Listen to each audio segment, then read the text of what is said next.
अस्सलाम वालेकुम। Dear students, आज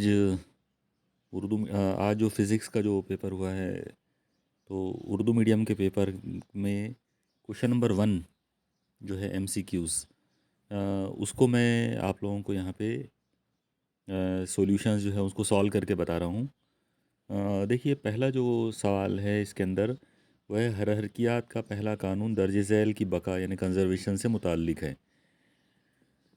हरकियात का पहला कानून यानी फर्स्ट लॉ ऑफ थर्मोडायनामिक्स। अब फर्स्ट लॉ ऑफ थर्मोडायनामिक्स जो है तो वो कहता है कि तवानाई की बका का कानून होता है, वो बराबर तवानाई के मुस्तकिल होने का कानून है। तो यहाँ जो चार ऑप्शन दिए गए हैं, मेयार हरकत, तवानाई, तपिश और कमियत, तो डेफिनेटली इसका जो करेक्ट आंसर है वो तवानाई है यानी एनर्जी है। तो इस तरह से पहले क्वेश्चन का आंसर होगा तवानाई।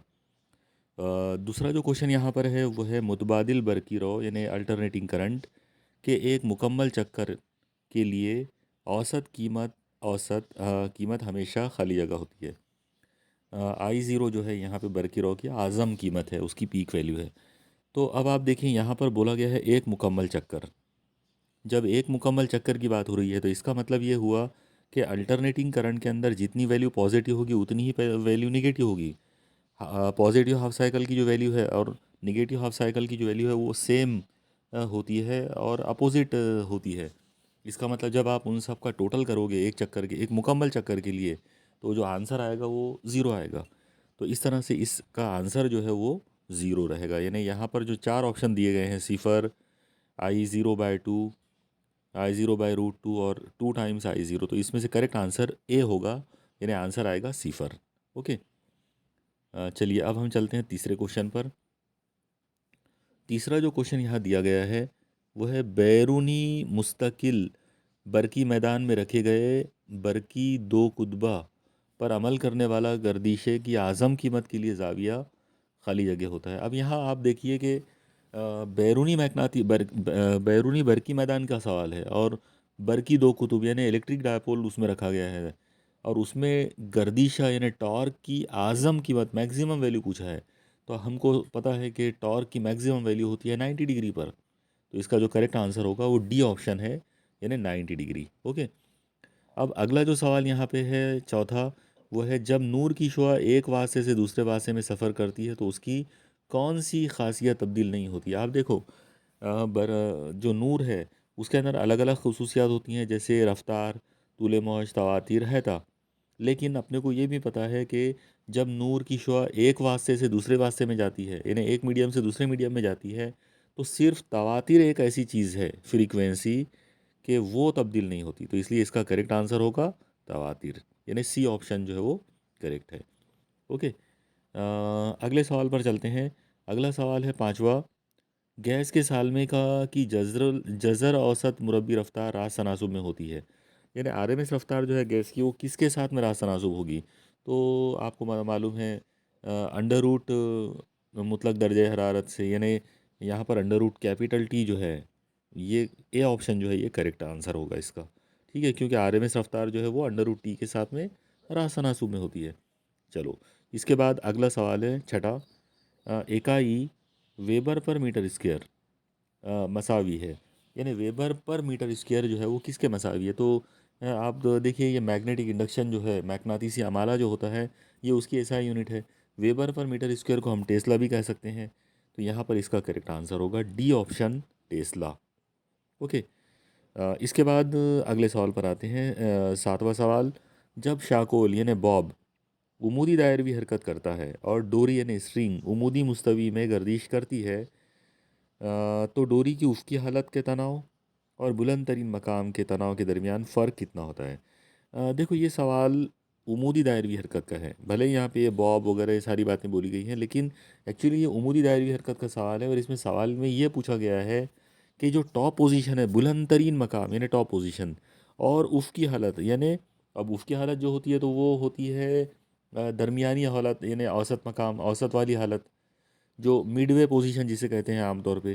तो उसकी हालत में और बुलंद तरीन मकाम की हालत में जो तनाव का फ़र्क है वो हमेशा 3 mg होता है। ओके। यहाँ पर एक और चीज़ याद रखना, यानी इसलिए इसका जो करेक्ट आंसर है वो सी ऑप्शन होगा, 3 mg। जनरली ज़्यादातर जो बच्चे जो इस सवाल को जो याद रखते हैं तो वो याद रखते हैं टॉप पोजीशन और बॉटम पोजीशन को, कि भाई सबसे बुलंद मकाम और सबसे नीचे वाले मकाम में फ़र्क कितना होगा तनाव का। तो आज़म तनाव और अकल तरीन तनाव का जो फ़र्क है वो 6 mg होता है, बराबर है। तो वो ये कन्फ्यूजन है, यानी कन्फ्यूजन आ सकता है, लेकिन याद रखो ये सवाल बहुत ही क्लियर है। इस सवाल के अंदर आपको उफ़क़ी हालत बोली गई है और बुलंद तरीन हालत, यानी हॉरिजॉन्टल पोजीशन जिसको मिडवे पोजीशन भी कहते हैं और टॉप पोजीशन, उनके दरमियान तनाव का फ़र्क, तो वो 3 mg होता है। ओके, तो इसलिए इस सवाल का जवाब सी ऑप्शन है, 3 mg। चलिए अगले सवाल पर आते हैं। अगला सवाल है सवाल नंबर 8। ये सवाल उर्दू मीडियम में और इंग्लिश मीडियम में गलत अलग अलग है, यानी इंग्लिश मीडियम का पेपर आप देखेंगे वहाँ ये अलग है, और ये उर्दू मीडियम का पेपर देखेंगे इसमें अलग है। देखो इसमें सवाल क्या है, कमरे की तपिश पर एक शेरी नली यानी कैपिलरी ट्यूब में माए 2.5 सेंटीमीटर की ऊंचाई तक चढ़ता है। अगर पहली नली के निस्फ कुत्र वाली, गौर से सुनो आप इस सवाल को, अगर पहली नली के निस्फ कुत्र वाली एक दूसरी नली को उसी माया में डुबाया जाए, इसका मतलब क्या हुआ कि दूसरी जो नली है उसका निस्फ कुत्र वही है जो पहले वाली नली का निस्फ कुत्र है। ठीक है, तो अगर पहली नली के निस्फ कुत्र वाली एक दूसरी नली को उसी माया में डुबाया जाए जिसमें पहली नली को जाती है, तो दूसरी नली में माए की बुलंदी क्या होगी। ओके, अब आप गौर करो, ये सवाल में क्लियर कट हमको ये बोला जा रहा है कि अगर पहली नली के निस्फ कुत्र वाली दूसरी नली, इसका मतलब ये हुआ कि दूसरी कैपिलरी ट्यूब और पहली कैपिलरी ट्यूब का निस्फ कुत्र सेम है। जब निस्कुद्र सेम है तो बुलंदी सेम होगी। इसका मतलब ये जो सवाल उर्दू मीडियम में पूछा गया है, इसका करेक्ट आंसर है 2.5 सेंटीमीटर। 2.5 सेंटीमीटर इसलिए होगा बी ऑप्शन, क्योंकि दोनों कैपिलरी ट्यूब के निस्कुद्र सेम है। ओके, इंग्लिश मीडियम का पेपर में ये सवाल अलग पूछा हुआ है। इंग्लिश मीडियम के अंदर में जो सवाल पूछा गया उसके अंदर ये बोला गया था कि radius of second capillary tube is half of that of the first capillary tube, यानी सेकंड कैपिलरी ट्यूब का निष्कुत्र पहली कैपिलरी ट्यूब के निष्कुत्र से आधा दिया हुआ है। अगर सेकंड का अगर निष्कुत्र आधा हो जाएगा तो उसमें बुलंदी डबल हो जाएगी, उस सूरत में उसका आंसर जो है वो 5 सेंटीमीटर हो जाएगा, यानी सी ऑप्शन। ओके, लेकिन उर्दू मीडियम के अंदर ये जो सवाल पूछा गया है इसमें क्लियर कट दिया हुआ है, अगर पहली नली के निष्कुत्र वाली दूसरी नली, मतलब दोनों का निष्कुत्र, दोनों का रेडियस सेम दिया हुआ है उर्दू मीडियम के पेपर के हिसाब से, इसलिए उसका जो आंसर है वो 2.5 सेंटीमीटर यानी बी ऑप्शन आना चाहिए। ओके, तो ये थोड़ा सा यहाँ पर इसको देखना पड़े, यानी इसको जो है देखना चाहिए मार्किंग करते टाइम पर, यानी उर्दू मीडियम के पेपर में इसका करेक्ट आंसर 2.5 सेंटीमीटर होगा और इंग्लिश मीडियम के पेपर के अंदर इसका आंसर 5 सेंटीमीटर होगा। ओके, यानी उर्दू मीडियम वालों के लिए करेक्ट आंसर जो है वो बी ऑप्शन है और इंग्लिश मीडियम वालों के लिए ऑप्शन सी है। चलिए 90 क्वेश्चन पर चलते हैं। यंग के दोहरी दराज यानी डबल स्लिट एक्सपेरिमेंट के तजुर्बे में दो मुतशाकिल मनाबे नूर का हैता मुख्तलिफ होते हैं। अगर आज़म शिद्दत का अकल शिद्दत से तनासुब 16:1 हो तो उन मनाबे से निकलने वाले मौजों के हैतों का तनासुब क्या होगा। ओके, यानी आप देखो यहाँ पर आई मैक्स और आई मिनिमम का तनासुब दिया हुआ है 16:1। अब आई मैक्स का मतलब होता है under root I1 plus under root I2, और आई मिनिमम का मतलब होता है under root I1 minus under root I2। तो जब आप इनको सॉल्व करोगे और उस पर से जब आप हैता यानी A1/A2 जब रेशो आप निकालोगे, इसका करेक्ट आंसर आएगा 5:3। ओके, सॉल्व करने पर, क्योंकि ये बहुत ही सीधा सीधा एकदम फेमस क्वेश्चन है कि अगर आई मैक्स और आई मिनिमम का रेशो अगर 16:1 हो तो फिर A1/A2 क्या होगा, तो A1/A2 5:3 होगा। ओके, तो ये इसका आंसर बी ऑप्शन है। इसके बाद अगला जो क्वेश्चन है यानी लास्ट जो क्वेश्चन है, क्वेश्चन नंबर 10, वो है एक स्ट्रिंग यानी डोरी पर सफ़र करने वाली सादा मौसीकी तरक्की पजीर मसावत इतनी है, y = 8 साइन 0.02x-4t इस मौज की चाल यानी स्पीड क्या होगी।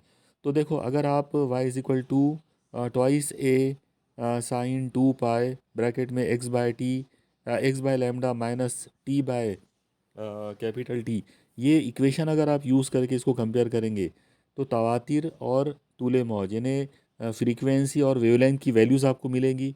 और जब आप उसको v = n × का फॉर्मूला रखकर उसको सॉल्व करेंगे, इसका करेक्ट आंसर आपको मिलेगा 200 सेंटीमीटर पर सेकंड, यानी डी ऑप्शन जो है वो इसका करेक्ट है। ओके, इस तरीके से मैंने आपको इस वीडियो लेक्चर में अभी यानी आज ही के दिन जो फिज़िक्स का जो क्वेश्चन पेपर पूछा गया है उर्दू मीडियम का, उसके एमसीक्यूज़ जो हैं वो आपको बताया हूँ।